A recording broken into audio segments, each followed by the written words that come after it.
कि इस प्रकार से प्रश्न हर साल पूछे जाते हैं। 1 नंबर में यदि प्रत्येक पंक्ति स्तंभ तथा विकर्ण का योग समान है तो x, y, z और w के मान ज्ञात करेंगे। यहाँ पर पंक्ति के स्तंभ में देख रहे हैं कि 8x z, y 5 w 4 9 और 2 है। तो यहाँ पर हमें x और z और w और y का मान ज्ञात करना है। तो सबसे पहले हम इसको हल करेंगे ना। ये 100% गारंटी है कि इस टाइप से सवाल प्रत्येक साल ली जाती है और पूछने का भी चांस है। तो देखिए अब इसको हम हल कर रहे हैं। तो ले लेते हैं 8 प्लस वाई प्लस 4 बराबर कर लेंगे। तो y की मान निकालना है। अब हमको y की जब मान निकालते हैं तो इन दोनों जो है ना संख्या को चर या अचर जाति भी हमें देखना होता है। तो अचर जाति दोनों को हम क्या करते हैं, जोड़ देते हैं। तो 8 4 कितना हो जाएगा 12, 12 y है यहाँ पे।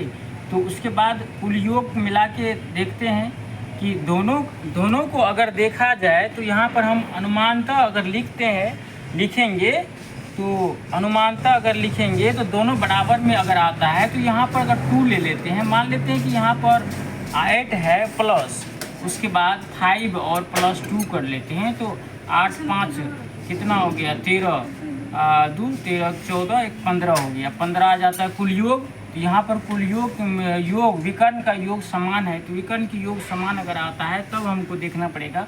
तब यहाँ पर ले लेंगे 8 प्लस वाई प्लस 4 ले लेंगे।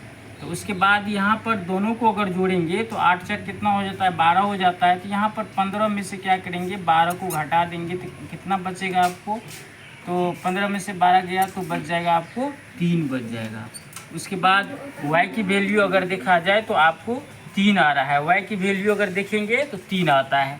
उसके बाद अब चलते हैं इस स्तंभ में, इसमें x की वैल्यू निकालना है। तो ले लेंगे x प्लस 5 प्लस 9 ले लेंगे। तो इन दोनों को जोड़ते हैं तो 9 5 कितना हो जाता है 14। तो यहाँ पर हम लिख सकते हैं x बराबर 15 माइनस 14 लिख सकते हैं। तो बराबर आ जाएगा 1, x की वैल्यू 1 आ जाएगा। उसके बाद फिर ये दोनों स्तंभ ये हो गया। अब यहाँ पर देख रहे हैं कि z w और 2 है, z w और 2 है। तो z ले लेंगे प्लस में, w ले लेंगे और प्लस में ले लेंगे 2।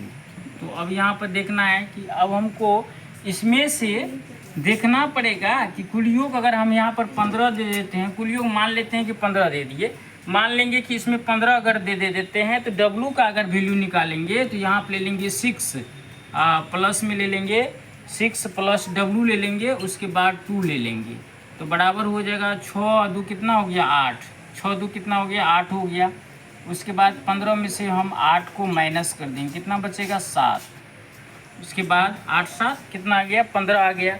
उसके बाद देखिए अब क्या करते हैं z की अगर वैल्यू निकालेंगे, z अगर लेते हैं तो यहाँ पर आपको z है, तो z का अगर वैल्यू लेंगे तो z का भी ट्रिक्स है निकालने का। तो z अगर निकालते हैं तो z में देखते हैं कि z वाला वैल्यू में 8 है।